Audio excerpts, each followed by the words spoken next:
And by the end of the whole challenge,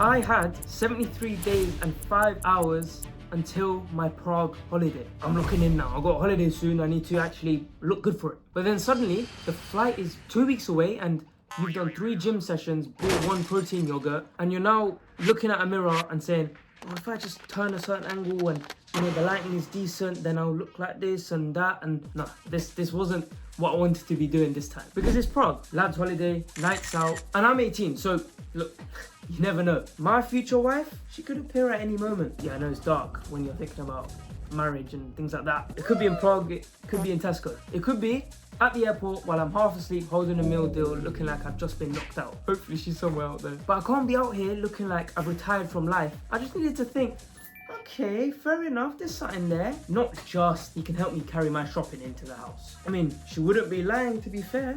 Assassinated today, only hours after revealing to the world that she is super able. So from the 14th of April, I gave myself a proper deadline. Train properly, eat properly, and track properly. And most importantly, I had to stop falling apart when life got slightly inconvenient. I'll be honest, that's been my problem.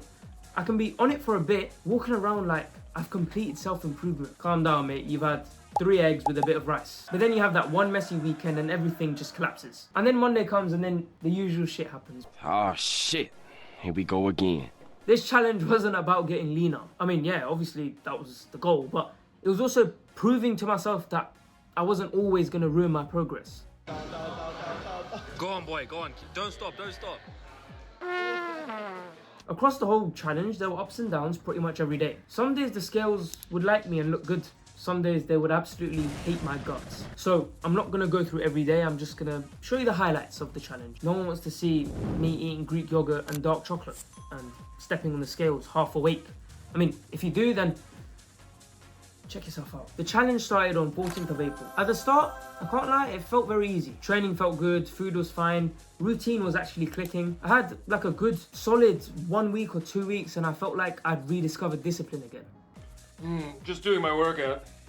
A few clean meals and I'm suddenly a flipping life coach with MyFitnessPal on deck. You know, they should sponsor me, MyFitnessPal. Anyways, by the 20th of April, I had 6 days left. And no, that wasn't on purpose. And you, big fella, you've managed to piss off every single one of them. That was the plan. My average that week was 69.2 kg. So, you got to measure yourself over the week because your weight fluctuates a lot. For me, it was working. Not something dramatic. No one was stopping me in Tesco saying, yo, bro, what's the plan? Why are you so fucking muscly? But it was moving just that little bit. It's the same with anything you do in life. The start is always new and it feels easy because it's fun. It's something that is out of your comfort zone. Then real life comes back. You're going to the same gym, eating the same meals, doing the same shit every single day. Boring!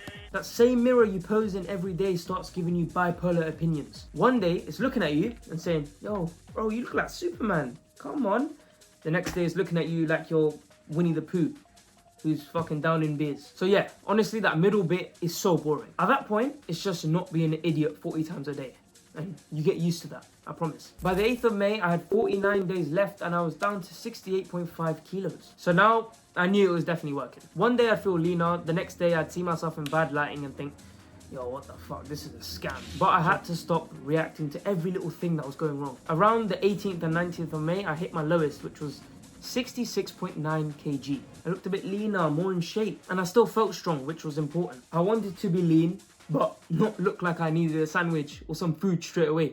You know what I'm saying? I wanted it controlled, and for the most part, I think it was. And you know how it goes. On the 26th of May, it kind of all fell apart. Then on the 26th of May, I had Arsenal play on pitch. I did a video on it, go check that out. There was also hospitality after. Loads of food, loads going on, drinks, whatever. I didn't track any of it, and honestly, I didn't care too much. If the day's gone left, there's no point questioning your whole existence and purpose in life over a plate of food.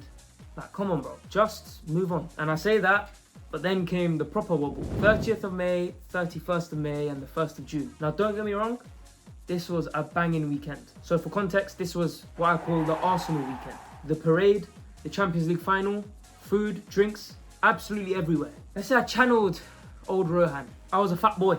I overate, obviously didn't track properly and the scales came back up, which is, I'm not gonna lie, it's quite humbling. You spend weeks being disciplined and then one little weekend happens where you kind of slip and the scale just looks at you and it's like, yeah, my boy, this is what you get. It was coming to you. And that same Rohan who did cut down to skin and bones, he would have dragged this out. One bad weekend becomes a bad week. But this time was different because this time I knew I had to make content. I knew this was a 75-day challenge, so I stuck to my plan. Tuesday, 2nd of June came, so the day after all this mess, I just reset.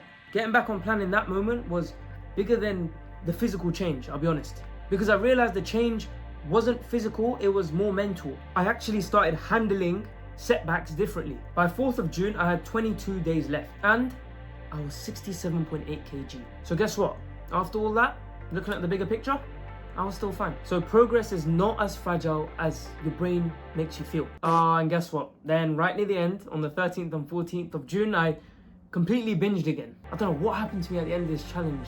Bloody hell. I didn't panic, and again, I was fine. Before this, I treated progress like it was made of glass. One bad day and I've dropped the glass and it's all over the place and I can't fix it and it's all over. I'd have to restart the plan, change everything. But now, I don't see it like that. Now, it's just a messy weekend and that's all it is. All that matters is what you do after that. By the 22nd of June, I was 67.1 kg. And by the end of the whole challenge, so today, do a little drum roll, please.